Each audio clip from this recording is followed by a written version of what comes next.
तो आज हम आपको बताने वाले हैं बायोटेक्नोलॉजी का दूसरा वाला चैप्टर, जिसका नाम है बायोटेक्नोलॉजी एंड इट्स एप्लीकेशन। तो चलिए इसको खोलते हैं। किसने पेज नंबर पे दे रखा है? ये है 478। तो चलिए 478 पेज पे चलते हैं। बाकी धीरे धीरे हम आपको पूरे चैप्टर के बारे में बता देंगे।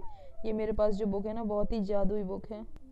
इस टाइम पे आपको सबसे ज़्यादा ज़रूरी होता है कि चैप्टर के अंदर क्या पढ़ना है, किससे ज़्यादा क्वेश्चन आएंगे। वैसे तो ये चैप्टर बहुत इंपॉर्टेंट है अपने आप में, लेकिन फिर भी आपको पता होना चाहिए। इसके अंदर एक चैप्टर में टॉपिक है जेनेटिकली मॉडिफाइड ऑर्गेनिज्म। तो यहाँ से ये गोल्डन राइस जो होता है, इसके अंदर विटामिन ए होता है। ये क्या एनसीईआरटी करेक्शन 2019-20 में भी पूछा गया था। नीट 2019 में गोल्डन राइस के बारे में पूछा गया था। ये एग्जाम्पलर से भी पूछ लेते हैं, क्योंकि इसका एनसीईआरटी का जो एग्जाम्पलर आता है उसके भी बहुत इंपॉर्टेंट क्वेश्चन पूछ लिए जाते हैं। इसके बाद में production of pest resistant plants, इससे भी ये कौन सा बैक्टीरिया होता है उसके बारे में नीट 2020 में पूछा गया था।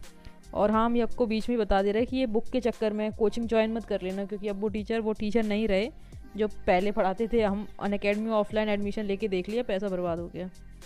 बस ये बुक है जो थोड़ा सा हेल्प करती है कि एनसीईआरटी की कौन सी लाइन ज़्यादा इंपॉर्टेंट है।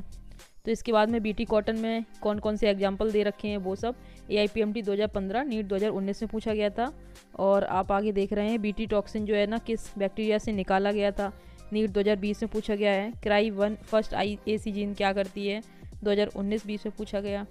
ये जो बैक्टीरिया है, नेमेटोड है जो ब्लेडोगाइनी इनकॉग्निटा, ये नीट 2016 में पूछा गया था। RNA इंटरफ्रेंस वाला जो है, ये नीट 2020 में भी पूछा गया था। ये टॉपिक बहुत इंपॉर्टेंट है, क्योंकि ये लगभग हर साल पूछा जाता है। 2020 में भी पूछा गया, 2013 में, और इसके पहले भी पूछा जा चुका है, मतलब इसके बाद में, क्योंकि ये बुक पुरानी है इसलिए इसमें प्रिंटेड नहीं है। इसके बाद में कितने रिकॉम्बिनेंट हैं, 30 हैं। कभी कभी इसके नाम भी पूछ लेते हैं, जो कि इंपॉर्टेंट नहीं है इसलिए क्योंकि एनसीईआरटी में इनके नाम दे नहीं रखे हैं, लेकिन फिर भी एक बार देखने में कुछ जाता नहीं है। ये जो फिगर है प्रो इंसुलिन का, ये बहुत इंपॉर्टेंट है, ये पूछ लिया जाता है। इस फिगर की डिटेलिंग पूछ ली जाती है।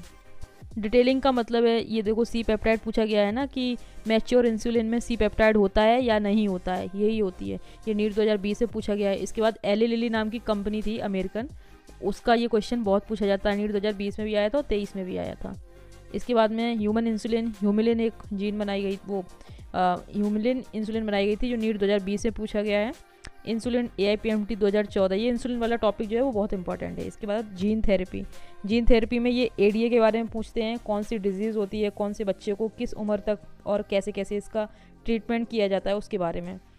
और इसके बाद में बोन मैरो ट्रांसप्लांटेशन नीट 2018, यानी जीन थेरेपी जो है ये बहुत इंपॉर्टेंट टॉपिक है इसका। वैसे तो ये दोनों चैप्टर ही अपने आप में बहुत ही ज़्यादा इंपॉर्टेंट हैं।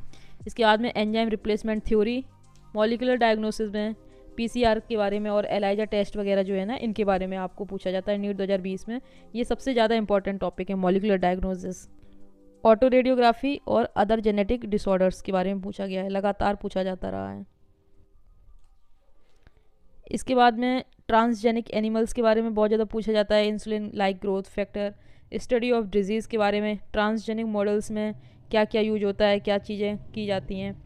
बायोलॉजिकल प्रोडक्ट्स में एम्फाइसीमा क्या था, और ये सब रोजी काऊ आई थी, क्या आया था, इसका कब ये फर्स्ट ट्रांसजेनिक काऊ बनाई गई थी, ये सब वैक्सीन सेफ्टी के बारे में थोड़ा बहुत आप पढ़ सकते हैं।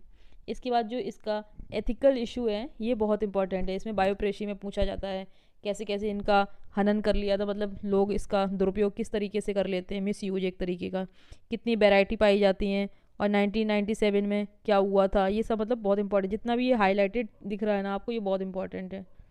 ये हल्दी नीम के प्लांट्स बहुत इंपॉर्टेंट हैं, एनसीईआरटी एग्जाम्पलर से भी डायरेक्ट लाइन आ जाती है। और इसके बाद में चलिए पीछे चलते हैं, मतलब आगे चलते हैं। आ गया इकोलॉजी, तो इसका मतलब ये चैप्टर यहीं तक था। हाँ, एथिकल इशू के बाद और क्या ही पढ़ेंगे। इसके बाद में बासमती राइस वगैरह जो भी है, इसकी डिटेलिंग एनसीईआरटी से पढ़ लेना। बाकी जितना भी इसमें रेड कलर से है, बाकी सारा मैंने दिखा दिया है, वो वाले टॉपिक तो ज़रूर पढ़ना। तो चलिए इसके बाद लाएंगे हम कुछ और नया टॉपिक। अगर आपको मेरा वीडियो ये अच्छा लगता है तो लाइक करें, शेयर करें एंड सब्सक्राइब करें।